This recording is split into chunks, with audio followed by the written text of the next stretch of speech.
Este es un programa de Vive TV Chile. Estamos en tu ciudad. Miramos tu realidad. Panorama 15. La voz de las regiones.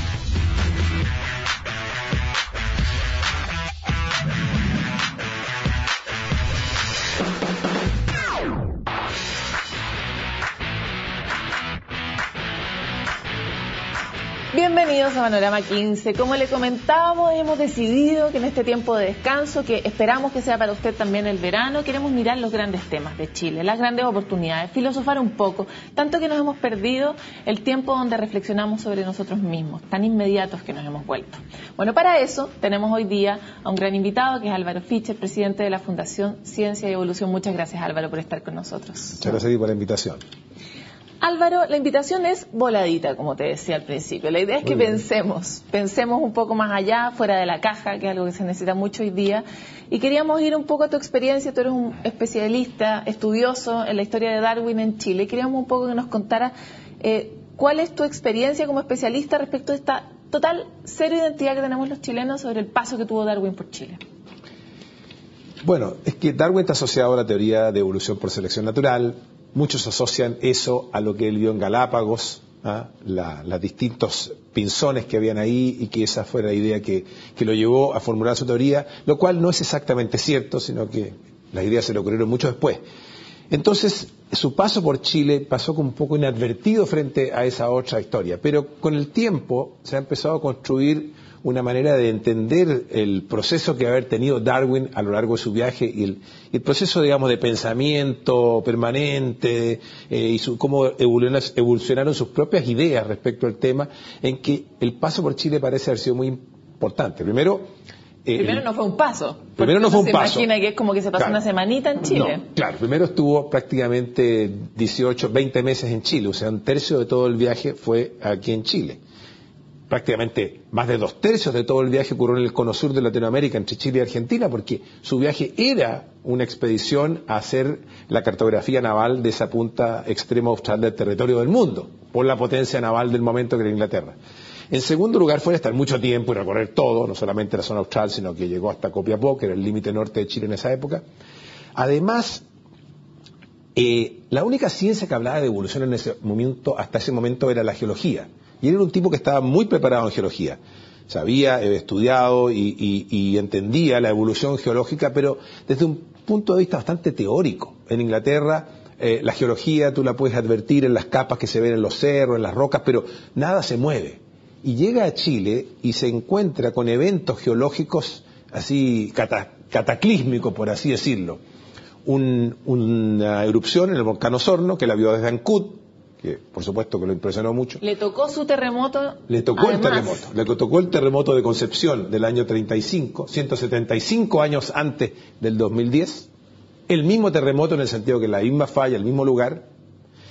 Y entonces vio cómo cambia la geología, cómo las rocas que estaban bajo el mar de repente emergieron y los moluscos y las estrellas de mar y que estaban encima de las rocas se murieron porque quedaron, ¿no es cierto?, fuera del agua. U otros bichos que vivían ahí. Entonces, de repente todo esto que era teórico se transforma en una vivencia emotiva muy fuerte de verdad. Y probablemente eso tiene que haber impactado emocionalmente a Darwin muy fuertemente. Y haberlo convencido, haberle reforzado esta intuición intelectual que él tenía de que había una evolución en las especies, en los organismos vivos. O sea que a la par de la evolución geológica tendría que haber también una biodiversidad biológica. Y probablemente entonces esto reforzó su idea inicial y le permitió entonces continuar su camino de pensamiento y de reflexión y de recolección de datos. Porque lo que sí hizo en toda esta zona era recolectar datos, muchos datos, geológicos, de organismos vivos, de todo tipo de cosas. Y la otra razón por la cual fue muy importante su paso por Chile fue porque aquí se encontró con los indígenas nativos, los yaganes o yámanas, 3 de los cuales venían en el Beagle porque lo había llevado Fitzroy en un viaje anterior.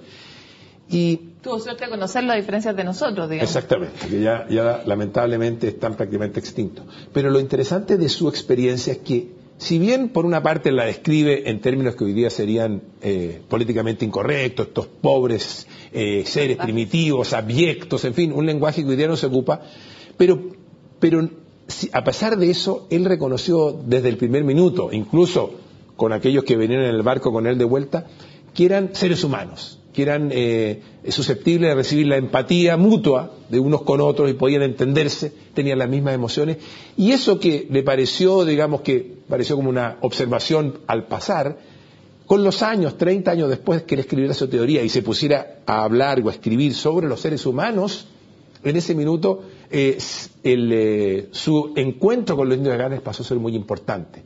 Y los antecedentes, la moderna psicología evolucionaria y toda la mirada evolucionaria respecto de cómo son los seres humanos y cómo son las ciencias sociales miradas a esa perspectiva, se anclaron probablemente en lo que Darwin vio en los yaganes en su viaje en ese minuto, porque contrastó con los europeos, o sea, pudo encontrar cuáles son los elementos comunes de dos culturas tan distintas. Hoy día hay una nueva vuelta donde se reconozca más el peso de este pedazo de la historia de Darwin en su propia vida o en su propia teoría. Yo creo que sí, y estamos todos contribuyendo. La Fundación Ciencia y Evolución ha hecho algo, han aparecido artículos en Inglaterra, hay personas que están mirando las cosas de esa manera, y yo creo que eso es un activo que tenemos en Chile.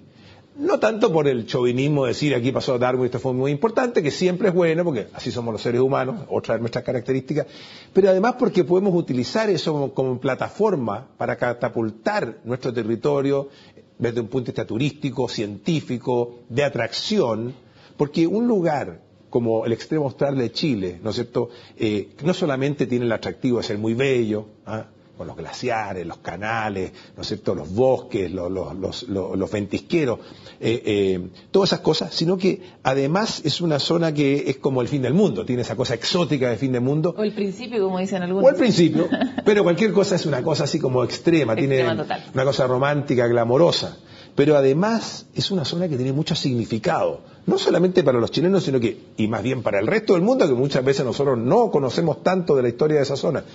Importancia para la historia de la navegación, sin duda, o sea, la navegación tiene sus capítulos más heroicos probablemente en la zona del canal del Beagle, del Cabo de Hornos, del estrecho de Magallanes, sino que también para la historia de la ciencia, con el paso de Darwin y otros.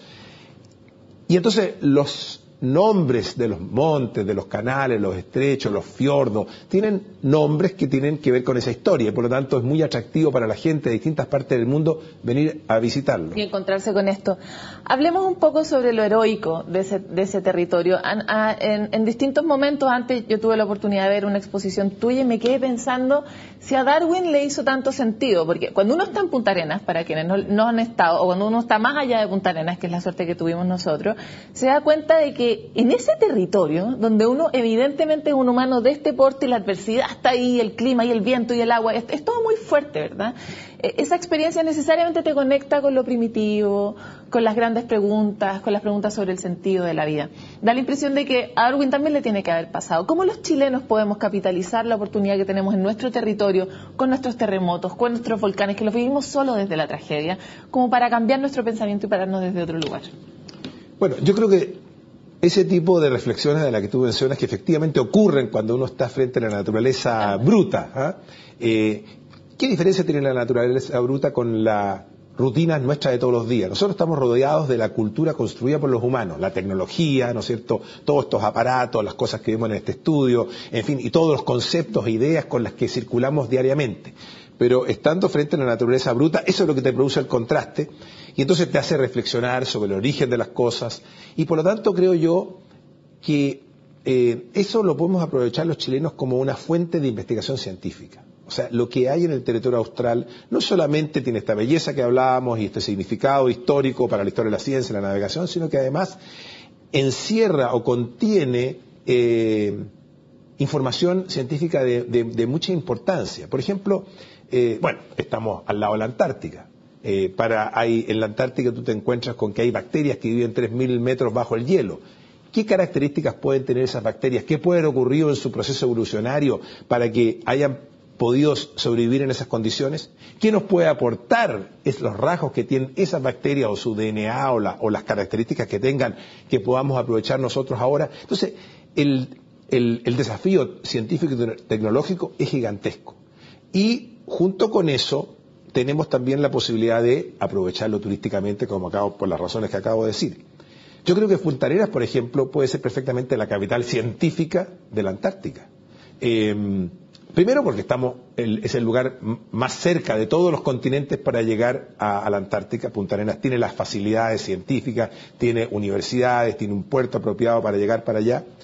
Y además Chile podría, por esa vía, transformarse en una especie de líder de un experimento que el mundo va a empezar a desarrollar en el siglo XXI, que es tratar de manejar un territorio gigantesco, 14 millones de kilómetros cuadrados como la Antártica, del que nadie es dueño. Eso no se ha hecho. Todos los territorios alguien es el dueño, un país, una organización. Aquí no, aquí tenemos que ponernos de acuerdo a los países.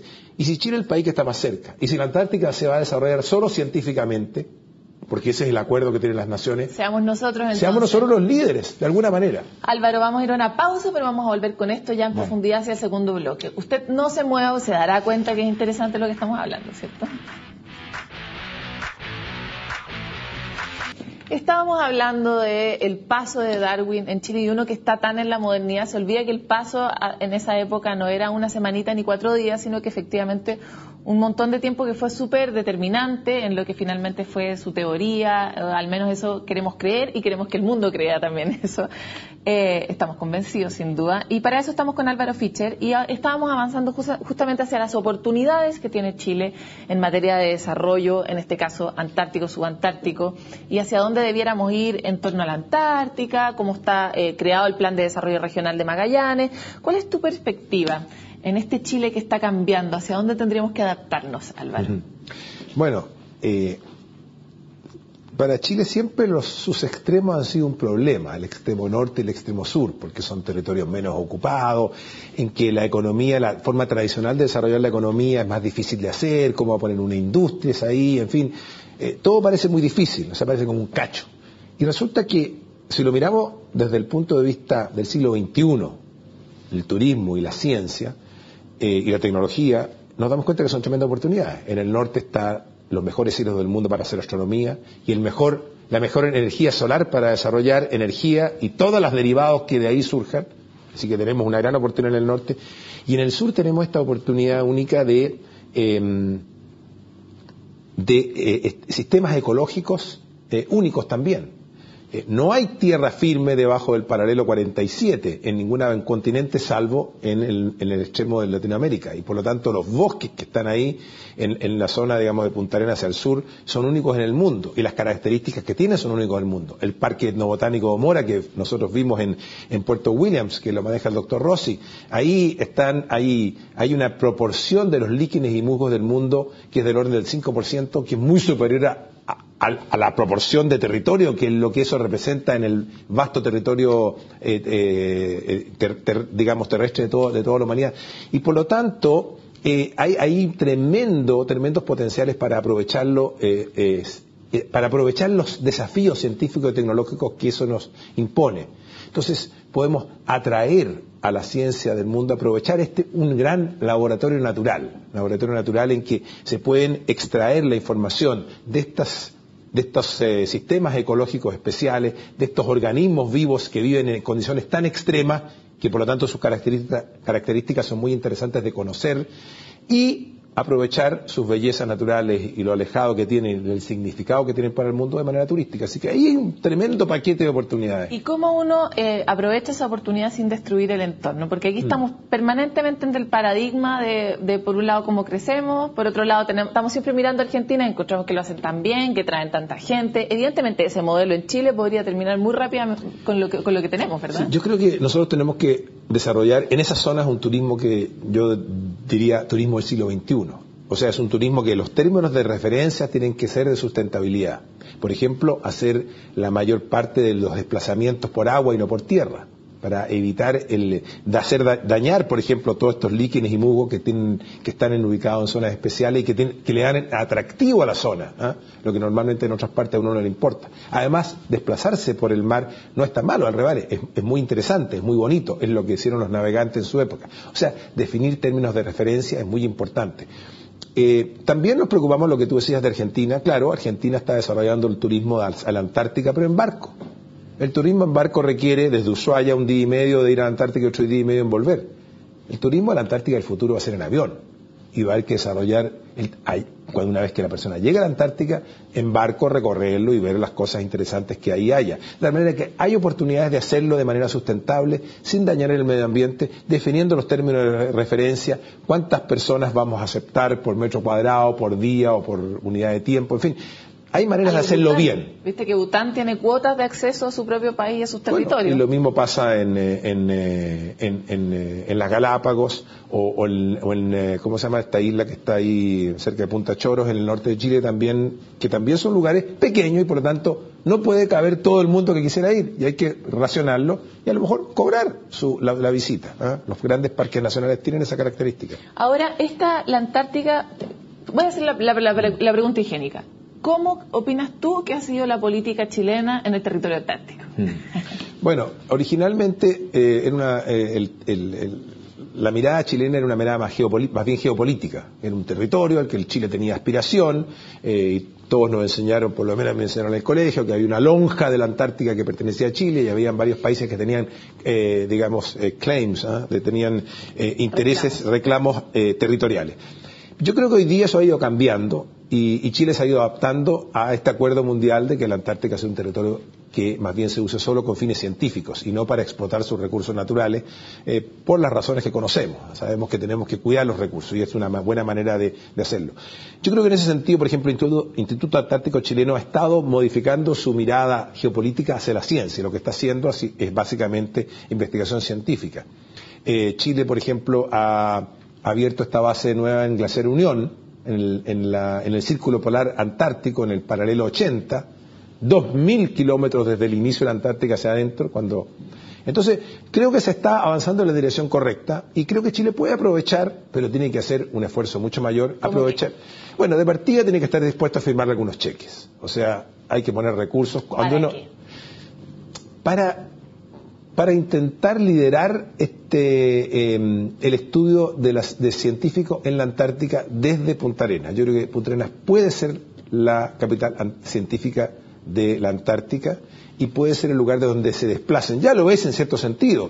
En los buques de americanos o norteamericanos que viajan a la Antártica paran en Punta Arenas antes de hacer su recorrido. Lo mismo hacen los españoles. O sea, están las condiciones dadas para profundizar ese esfuerzo en la dirección correcta. Ahora, hay que poner bases, hay que llevar científicos, hay que mejorar los puertos, hay que disponer programas de investigación, fondos concursables para ello. Todo hay que hacerlo, digamos, avanzar a paso firme y seguro, no multiplicando por programas de manera gigantesca que no se pueden aprovechar bien, sino que ir avanzando de manera adaptativa a las demandas que haya, pero con una dirección clara, de tal manera que eso atraiga a los grupos de investigadores, tanto nacionales como extranjeros, a aprovechar esta oportunidad única que Punta Arenas, el territorio subantártico chileno y la Antártica le ofrece. Álvaro, pongámonos en el caso en que tú eres el próximo presidente de Chile. Mira, uno nunca puede perderse esa oportunidad. Yo la pasaría. ¿Cuál sería el acto político y el gesto mundial que uno debiera hacer así, el mínimo, el primero, en torno a la Antártica? Bueno, hay muchos gestos que uno puede hacer. A mí me gustan algunos gestos simbólicos, porque los gestos que no son simbólicos toman mucho tiempo y por lo tanto cuesta echarlos a andar. Pero un gesto que uno podría hacer es, así como en otras partes del mundo se han construido edificios icónicos, que marcan ciertas zonas, por ejemplo el Opera House en Sydney o el Museo Guggenheim de Bilbao, que han transformado las ciudades, las han hecho polos de atracción. Nosotros podríamos establecer un edificio icónico en Punta Arenas, al lado del Estrecho Magallanes, que marque un poco todas estas ideas, las capture en un edificio que sea símbolo de todo esto. Símbolo de la cercanía de la Antártica con Chile, símbolo del paso de Darwin por la zona, símbolo del interés científico y tecnológico que tenemos en esa zona, símbolo del turismo que se puede desarrollar ahí. Entonces, un edificio que capture la imaginación del mundo y que haga de este lugar un centro de atracción, tanto para la gente en general, la gente interesada, como para los científicos, sería un acto fundacional en esa dirección, en ese territorio. Por lo menos me parece a mí que podría ser una buena idea. Se plantea que en torno a todo este territorio los grandes desafíos siempre son de conectividad, pero si la conectividad termina siendo terrestre, ya sabemos el impacto que puede llegar a tener. Entonces, ¿cómo te imaginas tú que se puede desarrollar ese proyecto de conectividad y cuáles serían las prioridades? Bueno, en este tipo de proyectos uno tiene que tener una mirada, como decías tú, fuera de la caja. Uno puede crecer en conectividad despacito, de acuerdo a la demanda que las personas van teniendo, o puede hacer grandes gestos que cambien el aspecto general de la infraestructura y con eso logren los avances. Probablemente cuando se hizo el Golden Gate en San Francisco, se hacía el cálculo de beneficio social, a lo mejor no lo tenía, pero muchos años después sí lo tuvo. Ahora, no todos esos proyectos resultan ser rentables en el futuro. O cuando Estados Unidos, por ejemplo, hizo crecer su red de carreteras, no lo hizo a través de la demanda del peaje que pagaban los camioneros. Construyó las carreteras para que haya muchos más camiones circulando y la economía mejorase. En ese sentido, yo creo que se puede hacer un gran esfuerzo de conectividad. Ya hay un plan que va a llevar Internet hasta Puerto Williams. Y a lo mejor podríamos continuar con un cable submarino hasta la Antártica. Sería un primer inicio de este esfuerzo para tener la conexión entre la capital científica de la Antártica, que sería Punta Arenas, y el territorio antártico. Y luego, además, podríamos conectar a lo mejor con un cable submarino hacia el Asia, o sea, hacia Nueva Zelanda o hacia Australia, que está a 3.000 kilómetros más cerca de Chile por esa vía que a través del Pacífico, y por esa manera conectarnos con todo el Asia sin tener y sin tener que necesariamente usar la conexión que va a Estados Unidos y luego cruzar por los cables que ya están mucho más utilizados. Entonces, ese esfuerzo de infraestructura es una idea que bien vale la pena explorar y ver de qué manera se puede realizar. Álvaro, estamos ya cerrando la entrevista. ¿Cuáles son los grandes sueños? Nos imaginamos que con la fundación en la que participas de evolución, algo debieras haber reflexionado. Entonces, ¿hacia dónde debiera evolucionar hoy día Chile? Bueno, yo creo que Chile tiene que aprovechar las tremendas oportunidades que nos da el futuro. Y el futuro del mundo hoy día está basado en resolver, por un lado, en desarrollar las tecnologías de punta que están cambiando la frontera de lo posible y lo que hacemos, el mundo digital paralelo que estamos construyendo, con todas las, conexiones que eso da, y las preguntas fundamentales que los seres humanos nos hemos hecho desde siempre. ¿De dónde venimos? ¿A dónde vamos? ¿Cómo comenzó el universo? ¿De dónde apareció la vida? ¿Hay diferencia entre el material inerte y la vida? ¿Es la misma cosa? ¿Hay un salto entre ellos? Y moverse entre esas dos esferas es, me parece a mí, el camino que debe seguir Chile. Eso significa, entonces, adoptar la idea de que el desarrollo científico y tecnológico es muy importante y no debemos abandonarlo, porque ese va a ser el que nos va a conferir la capacidad para instalarnos con todas las potencialidades que nos otorga el siglo XXI a todos los ciudadanos. Ya no podemos pensar que tenemos que ser seguidores del primer mundo o recibir las migajas que nos manden, sino que podemos ser protagonistas de lo que está ocurriendo. Y si tenemos dos extremos en Chile, el norte y el sur, con estas capacidades que recién dije, tenemos que aprovecharlas. Yo creo que ahí hay una tremenda oportunidad y eso es lo que deberíamos tratar de aprovechar. Muchas gracias, Álvaro, por venir a Panorama 15. Nos encanta poder hablar de esto. Esperamos tenerte de nuevo. Muchas gracias. Hasta aquí llega este capítulo. Necesitamos mirar un poco más allá y salir un poco de lo cotidiano, a ver si construimos un Chile diferente, porque para hacer cosas distintas hay que hacer una ruta distinta de pensamiento también. A eso lo invitamos. Hasta aquí llegamos con este capítulo y nos vemos muy pronto en otro Panorama 15.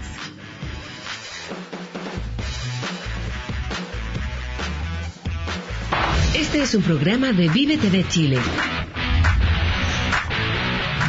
Estamos en tu ciudad. Miramos tu realidad. Panorama 15. La voz de las regiones.